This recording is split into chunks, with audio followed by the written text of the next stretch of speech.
ओम नमः शिवाय, हर हर महादेव, जय महाकाल। देखिए आज का ये जो वीडियो है बहुत ही ज्यादा विशेष होने वाला है। अगर आपके जीवन में परेशानियां खत्म होने का नाम ही नहीं ले रही हैं, आए दिन कोई ना कोई कष्ट आता रहता है, चाहे वो परेशानी आपकी नौकरी से संबंधित हो, धन प्राप्ति से संबंधित हो, व्यापार हो या फिर परिवार में कलेश बहुत ज्यादा होते हैं, सुख शांति समृद्धि आपके परिवार में बहुत कम है, बीमारियां बहुत ज्यादा हो रही है या फिर आपकी कोई मनोकामना है जो काफी समय से पूरी नहीं हो रही है, मात्र छोटा सा उपाय करना, चंदन की 7 बिंदी वाला ये उपाय पूज्य गुरुजी की कथा से सुन करके और समझ करके पूरे उपाय को बड़े ही विस्तार से बताऊंगा। परंतु उससे पहले आप सबसे एक छोटी सी गुजारिश करूंगा कि जो लोग पहली बार आए हैं चैनल को सब्सक्राइब जरूर कीजिएगा और वीडियो को लाइक करके महादेव जी का कोई सा भी प्यारा नाम कमेंट बॉक्स पे लिखना मत भूलिएगा, ठीक है ना। साथ ही साथ इस पूरे वीडियो के अंदर हम लोग 3 महा उपाय के बारे में बात करेंगे जो कि आपकी अलग अलग मनोकामना पूर्ति के लिए सिद्ध होंगे, आपकी परिवार के कलेशों को दूर करेगा, पति पत्नी के बीच में हो रही जितने भी झगड़े हैं उनको खत्म करेगा, दूसरा धन प्राप्ति के लिए, तीसरा आपकी बीमारी और मनोकामना पूर्ति के लिए होगा, ठीक है ना। तो ध्यान से सुनना, समझने की कोशिश करना। परंतु वीडियो शुरुआत करने से पहले आज का जो सवाल है वो है कि महादेव जी ने गंगा को अपनी जटाओं में क्यों समाया था। सवाल में एक बार फिर से रिपीट कर रहा हूं कि मेरे देव आदिदेव महादेव जी ने गंगा को अपनी जटाओं में क्यों समाया था जब भागीरथ जी ने उन्हें धरती पर लाने के लिए प्रयत्न किया था, है ना। तो महादेव जी की जटाओं में से ही गंगा नीचे आई थी, वो क्यों आई थी, इसका जवाब आपको कमेंट बॉक्स में देना है। जिसका जवाब एकदम सही होगा मैं अगले वीडियो में उसका नाम घोषित जरूर करूंगा, ठीक है ना। साथ ही साथ ये भी लिखना कि आप किस जगह से हो और आपका नाम क्या है, ठीक। अब चलते हैं पहले वाले उपाय की तरफ, ठीक है। देखिए पहले वाला उपाय किन लोगों के लिए है, जिन पति पत्नी के बीच में लड़ाई झगड़ा कलेश बहुत ज्यादा रहता है ना। पति पत्नी के बीच में बनती ही नहीं है, लड़ाई झगड़ा हमेशा बना हुआ रहता है, पता भी नहीं चलता किस बात पर कैसा क्या लड़ाई झगड़ा हो चुका है, ये भी नहीं पता चलता किसकी गलती है किसकी नहीं गलती है। तो कुल मिलाकर के जो मनमुटाव हो जाता है, पति पत्नी के बीच में प्रेम नहीं रहता है, तो दोनों में से कोई भी इस उपाय को एक बार कर लेना, आपका जीवन सुधर जाएगा, दोनों के बीच में प्रेम बढ़ने लगेगा। इसके लिए आपको चाहिए क्या, सबसे पहले आपको 1 लोटा जल चाहिए। ध्यान रखना तांबे का लोटा होना चाहिए और जो जल भरोगे वो अपने घर का शुद्ध जल भरना। उसके बाद में अगर आपके पास में लाल चंदन है तो लाल चंदन ले लेना, पीला चंदन है तो पीला चंदन ले लेना। गुरुदेव ने केवल चंदन बोला है ना, इसके लिए आपके पास में लाल चंदन है, पीला चंदन है, सफेद चंदन है, कैसा भी चंदन है ना तो आप ले सकते हो, ठीक है ना। हरी चंदन मत लेना क्योंकि वो तुलसी जी की डंडी से बनाया जाता है, महादेव जी को नहीं चढ़ता है, ठीक है ना। तो आप लाल चंदन पीला चंदन ले सकते हैं। इसी के साथ ही आपको ले लेना होगा एक दीपक। अब जो दीपक तैयार करोगे इसके अंदर लगाओगे आप गोल बाती, ठीक है, और घी जो भरोगे वो भरोगे गौ माता का घी, ठीक है, ये भर लोगे। इसके पश्चात आपको थोड़ा सा लेना है घी, है ना, ज्यादा नहीं लेना, 1 चुटकी आधा चम्मच घी लेना है और इन्हें लेकर के पहुंच जाना मेरे देव आदिदेव महादेव जी के मंदिर शिवलिंग के पास। कब जाओगे, सुबह जाना चाहो सुबह चले जाओ, लेकिन सुबह जाने का जो समय गुरुदेव ने बताया वो है सूर्योदय के 1 घंटे के अंदर अंदर आपको चले जाना है, ठीक है ना। या फिर आप प्रदोष काल में शाम के समय किसी भी वक्त जा सकते हो, ठीक है। यहां पर जैसे ही आप पहुंचेंगे उत्तर दिशा यानी कि नॉर्थ डायरेक्शन की तरफ मुंह करके खड़े हो जाना, ठीक है ना। सबसे पहले आपको जो भी पूजा अर्चना वगैरह करनी है ना वो आप कर लेना, कोई दिक्कत नहीं है। अब सबसे पहले आपको 1 लोटा शुद्ध जल मेरे देव आदिदेव महादेव जी की शिवलिंग पर समर्पित करना है, शिव शक्ति के नाम से। किनके नाम से, शिव शक्ति के नाम से आपको समर्पित करना है ना। जब भी कभी लड़ाई झगड़ा कलेश बहुत ज्यादा रहता है ना तो शिव शक्ति के नाम से ही आपको यह उपाय किया जाता है, ठीक है।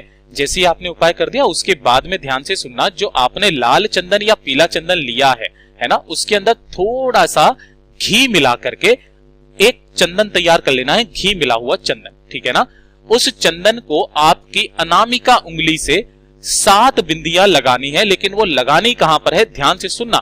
पहली वाली जो बिंदी लगाओगे ना वो माता रानी के हस्त कमल पर लगाते हुए आपको जलाधारी तक इस तरीके से माता अशोक सुंदरी के ऊपर से होते हुए 7 बिंदियां ऐसे लगानी है, ठीक है। लगा दोगे इस तरीके से 7 बिंदियां लगाना है ना। उसके बाद में अपना नाम और गोत्र बोल करके महादेव जी से प्रार्थना करना कि हम दोनों पति पत्नी के बीच में या हमारे परिवार में हमेशा कलेश रहता है, प्लीज महादेव जी कुछ ऐसा कीजिएगा हमारे कलेश खत्म हो जाए, ऐसी कामना करना। और कामना करने के पश्चात इन्हीं बिंदियों में से थोड़ा सा चंदन आपको निकाल करके अपने साथ में लेकर के आ जाना है और उस वाली चंदन का आपको अपने परिवार के सभी सदस्यों के मस्तक पर और कंठ पर लगा देना है। उसी दिन से आप देखिएगा 2 से 3 बार इस उपाय को करके देख लीजिएगा, आपके परिवार में सुख शांति समृद्धि हमेशा बनी हुई रहेगी, कलेश हमेशा के लिए खत्म हो जाएगा।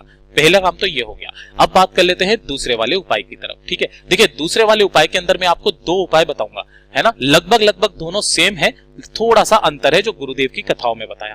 पहला होगा कि ये क्या करेगा, आपको बच्चों के लिए होगा कि अगर आपके बच्चे जो है पढ़ाई लिखाई में कमजोर है ना, तब आपको कैसे उपाय करना है, वो अगर गलत रास्ते पर जा चुके हैं उन्हें गलत रास्ते से आपको रोकना है तो कैसे करना है। और दूसरा जो उपाय है वो होगा आपकी बीमारी के लिए।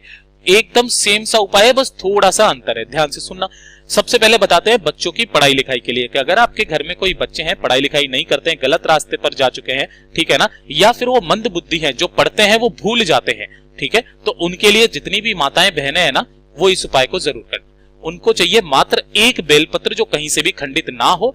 अगर आपको खंडित बेलपत्र मिल रहा है, इस सुंदर बेलपत्र नहीं मिल रहा है, तो आप शिवलिंग से कोई सा भी बेलपत्र उठा करके धो करके काम में ले सकते हैं, ठीक है। और चाहिए होगा आपको गाय माता का घी, थोड़ा सा घी चाहिए, गाय का घी, ठीक है। अब इसे लेकर के और साथ ही साथ 1 लोटा शुद्ध जल लेकर के अपने घर का ताजा जल पहुंच जाना मेरे देव आदिदेव महादेव जी के मंदिर शिवलिंग के पास, ठीक है ना। किसी भी दिन जा सकते हो, सुबह जाना चाहो सुबह चले जाओ, शाम को जाना चाहो शाम को चले जाओ, ठीक है ना। अपने बच्चे के नाम और गोत्र से आपको ये उपाय करना है। उत्तर दिशा यानी कि नॉर्थ डायरेक्शन की तरफ मुंह करके खड़े हो जाना। सबसे पहले 1 लोटा शुद्ध जल मेरे देव आदिदेव महादेव जी को समर्पित करना, तुमरुका महादेव जी के नाम से। किनके नाम से करना है? तुमरुका महादेव जी के नाम से समर्पित करना। ये समर्पित कर दोगे, उसी के पश्चात आपने जो 1 बेलपत्र लिया है ना, इस 1 बेलपत्र की ये वाली जो जगह होती है, इस वाली जगह पर आपको लगाना है गाय माता का घी, ठीक है ना। गाय माता का इस जगह पर घी लगाना और यहीं से इसे पकड़ के मेरे देव आदिदेव महादेव जी की शिवलिंग पर समर्पित करना। डंडी रहेगी जलाधारी की तरफ और बड़ी वाली पत्ती रहेगी आपकी तरफ, चिकना वाला हिस्सा रहेगा नीचे की तरफ, ठीक है ना। उस जगह पर घी लगा करके इसे पकड़े हुए अपने बच्चे का नाम और गोत्र बोलना, है ना, और महादेव जी से विनती करना, तुमरुका महादेव जी का नाम लेकर के कि मेरा बच्चा पढ़ाई लिखाई में कमजोर है, जो भी पढ़ता है तो वो उसके दिमाग में नहीं जाता है या फिर गलत रास्ते पर जा चुका है। जैसी आपको कामना करनी है ना, बच्चों के लिए कभी भी उपाय कर रहे हो, तुमरुका महादेव जी के नाम से करना और बच्चे का नाम और गोत्र बोल करके करना, ठीक है ना। 3 से 4 बार लगातार इस उपाय को करके देख लीजिएगा। आपका बच्चा जो है दिन दूनी रात चौगुनी तरक्की करने लगेगा, उसका माइंड धीरे धीरे करके सुधरने लगेगा। लेकिन ये जो 3 से 4 बार जब आप इस उपाय को करेंगे ना, तो कोई सी भी एक तिथि फिक्स कर लीजिए। गुरुदेव ने बोला किसी भी विशेष तिथि पर, विशेष तिथि मतलब जैसे कोई एकादशी आ जाए, जैसे कोई प्रदोष आ जाए, शिवरात्रि आ जाए, है ना, या फिर अमावस्या आ जाए, ठीक है ना। इस तरीके से आप जब भी कोई विशेष तिथि आ जाए, पूर्णिमा आ जाए, तीज आ जाए, उस दिन आप इस उपाय को कीजिएगा, ठीक है ना। देखिएगा आपका बच्चा एकदम अव्वल आने लगेगा क्लास के अंदर। ये हो गया दूसरा उपाय, है ना। अब जो तीसरा उपाय मैंने इसी के अंदर आपको बताया था बीमारी के लिए, तो जैसे आपने यहां पर घी लगाया, कहां पर, जहां पर तीनों पत्तियां जुड़ी हुई रहती है ना, उस जगह पर आपने घी लगाया था। बीमारी के लिए जब आप उपाय करोगे अपने परिवार के किसी भी सदस्य के लिए, है ना, तो आपको कहां पर घी लगाना है? डंडी का जो ये सबसे अंतिम हिस्सा होता है ना, इस सबसे अंतिम हिस्से पर आपको घी लगाना है और उसी तरीके से आपको इसी बेलपत्र को महादेव जी की शिवलिंग पर समर्पित करना होगा। कहां पर? ऊपर की तरफ। डंडी रहेगी जलाधारी के तरफ, है ना, और बीच वाली जो पत्ती रहेगी वो रहेगी आपकी तरफ। उस व्यक्ति का नाम और गोत्र बोलना जो कि बहुत ज्यादा बीमार है, अपने लिए कर रहे हो तो अपना नाम और गोत्र बोल करके यहां पर समर्पित करना, अपनी बीमारी की कामना करना। लेकिन जब आप यहां पर आप बीमारी के लिए करोगे ना, तो यहां पर तुमरुका महादेव जी का नाम नहीं लोगे, यहां पर लोगे अवधूतेश्वर महादेव जी का नाम। किनके नाम से करोगे?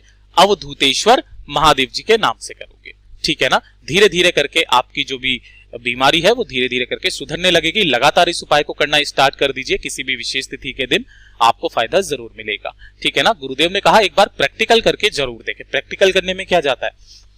अब बात कर लेते हैं तीसरे वाले उपाय की तरफ। ये जो तीसरा उपाय है ना, ये होगा आपकी मनोकामना पूर्ति के लिए।